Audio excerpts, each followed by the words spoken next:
সুপ্রিয় দর্শক, আসসালামু আলাইকুম। আপনাদের সবাইকে স্বাগত জানাচ্ছি এখনকার আলোচনায়। আপনাদের সঙ্গে আছি আমি সিরাজুল ইসলাম। দর্শক, আগামীকাল কাতারের রাজধানী দোহায় আমেরিকা এবং ইরানের মধ্যে আবার আলোচনা হবে। এইরকম আলোচনা বহুদিন ধরেই বহুবার হয়েছে, কিন্তু আলোচনা হয়, সমঝোতা হয়েছে, স্বাক্ষর হয়েছে, আবার সে আলোচনা ভেঙে যায়। দুই পক্ষ একে অপরের উপর হামলা করে, যুদ্ধ লাগে।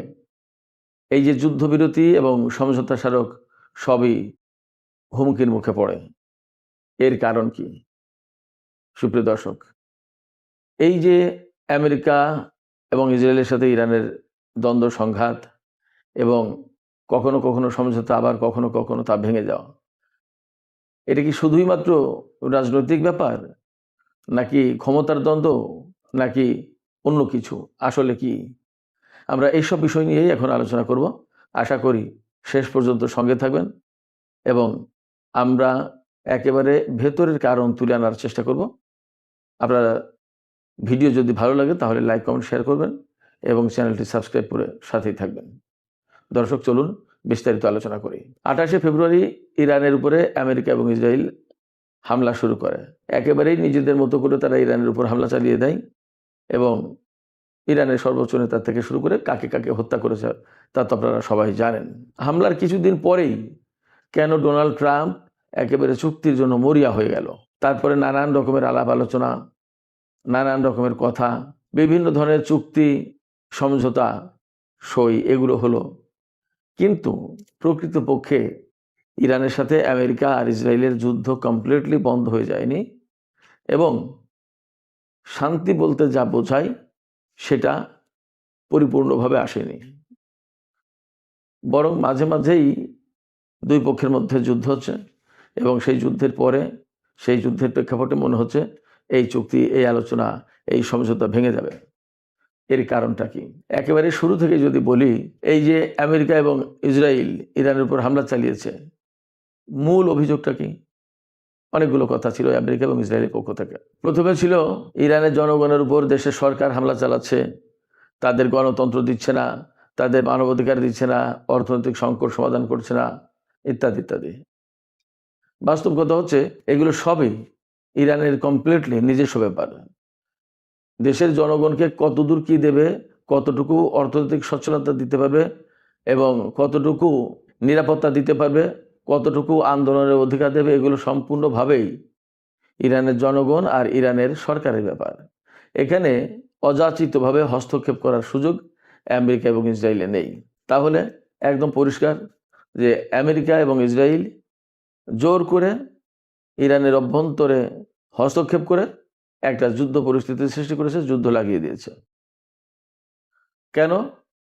প্রথম দিকে বলা হয়েছিল যে এই জনগণের গণতন্ত্র, মানবাধিকার এবং তাদের আন্দোলনের অধিকার, তাদের খাওয়া পড়ার অধিকার, তাদের অর্থনৈতিক সুযোগ সুবিধা, এগুলো নিশ্চিত করতে হবে।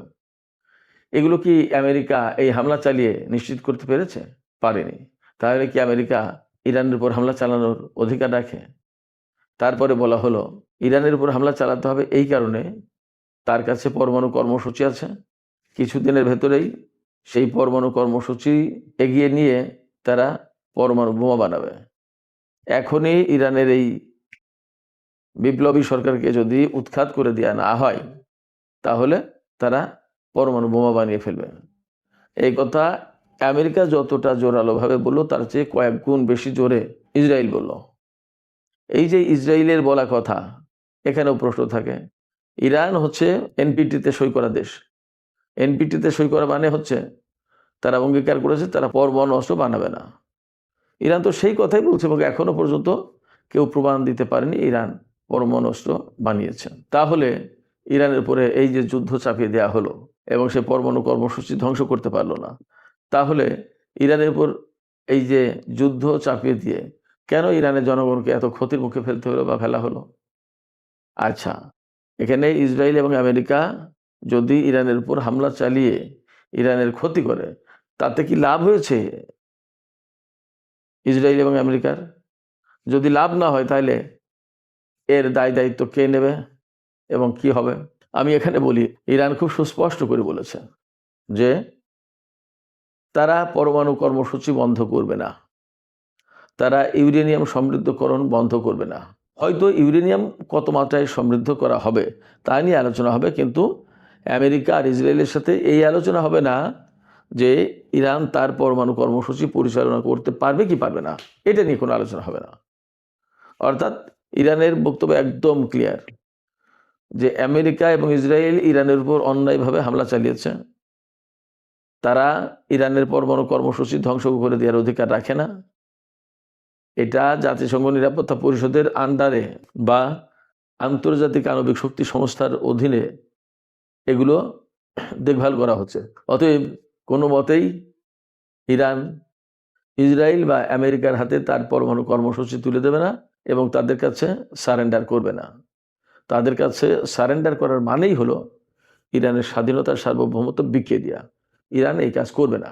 তো তাহলে এই জায়গায় প্রশ্ন আসছে, আগামীকাল কাতারের রাজধানী দোহায় যে আলোচনা হবে সেই আলোচনা কি নিয়ে হবে? ইরানের পক্ষ থেকে একদম পরিষ্কার করে ইরানের অন্যতম পররাষ্ট্র উপমন্ত্রী কাজেম গরিবাবাদী তিনি বলেছেন, ইরান আমেরিকার সাথে পরমাণু বিষয়ে আলোচনা করবে না।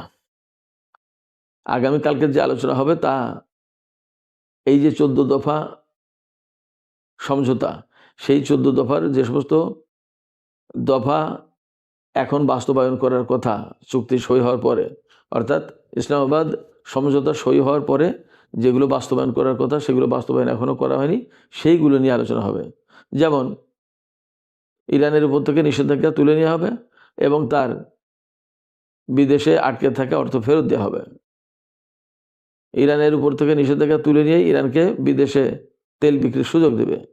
এই সব বিষয় নিয়ে বিস্তারিত আলোচনা হবে। এখানে এই আলোচনা হবে না যে ইরান পরমাণু কর্মসূচি পরিচালনা করতে পারবে কি পারবে না। আবার এই আলোচনাও হবে না যে ইরান কোন পর্যায়ে হরমুজ প্রণালী পরিচালনা করবে। ইরান বলছে এটা একদম কমপ্লিটলি ক্লিয়ার যে ইরান হরমুজ প্রণালী ম্যানেজমেন্টের দায়িত্বে থাকবে।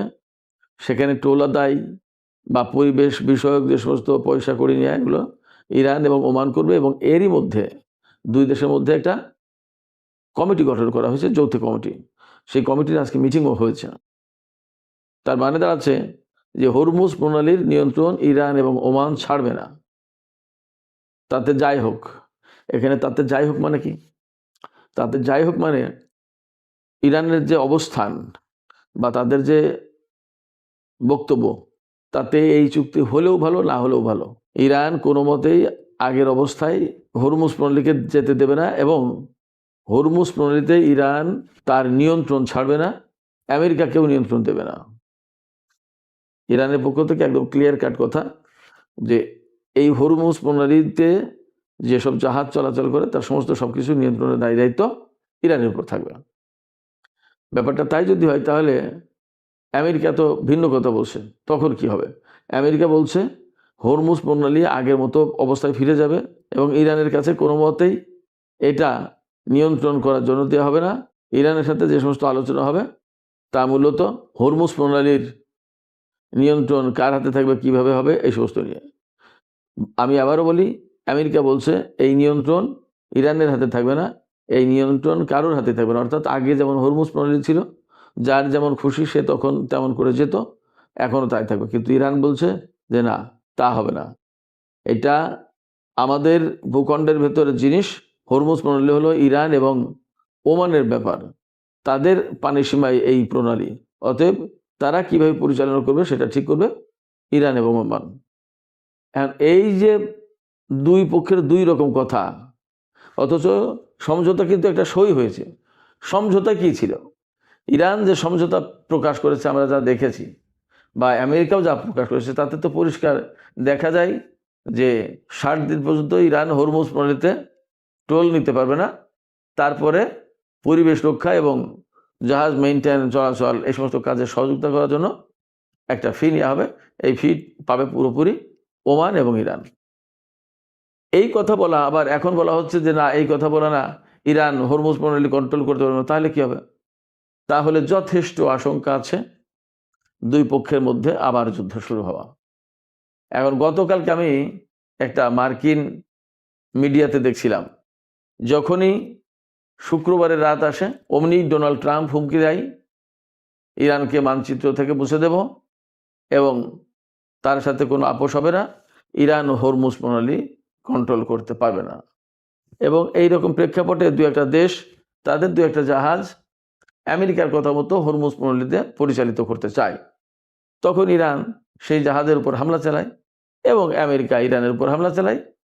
এর প্রেক্ষাপটে ইরানও আমেরিকার সাথে দ্বন্দ্বে জড়িয়ে যায়। মার্কিন সেই মিডিয়া বলছে যেদিন শুক্রবার রাত আসে তখন ডোনাল্ড ট্রাম্প এই হুমকি দিতে থাকে এবং এই সব কাজ করতে থাকে। আর যেই রোববারের রাত শেষ হয়ে যায়, অর্থাৎ নতুন সপ্তাহ শুরু হবে, তখন ডোনাল্ড ট্রাম্প বলতে থাকে যে আলোচনা এবং একটা আপোষ মীমাংসা হবে, যুদ্ধ চায় না। তার মানে হচ্ছে যে এই যে শুক্রবার থেকে রোববার রাত পর্যন্ত, এটা হচ্ছে আমেরিকার স্টক মার্কেট, সরকারি অফিস আদালত সব বন্ধ হয়ে যাওয়ার প্রশ্ন।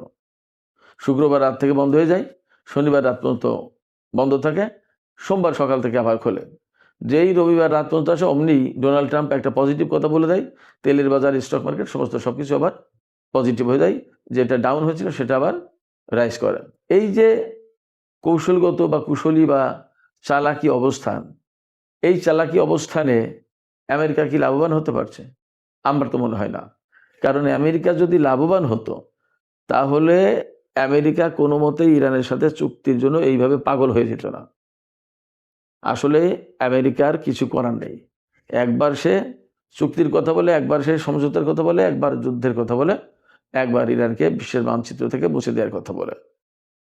এই অবস্থায় যা দাঁড়াচ্ছে তাতে এই যুদ্ধবিরতির উপর মানুষের আস্থা কমে যাচ্ছে। এই যে 14 দফা সমঝোতা, তার উপর আস্থা কমে যাচ্ছে। আমেরিকা যে একটা বড় দেশ, বৃহৎ শক্তি, তার উপরে কিন্তু মানুষের আস্থা কমে যাচ্ছে।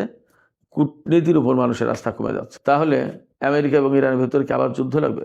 হ্যাঁ, যুদ্ধ লাগার যথেষ্ট আশঙ্কা আছে। কারণ ইরান কোনো মতেই আমেরিকা ইসরায়েলের কাছে সারেন্ডার করবে না।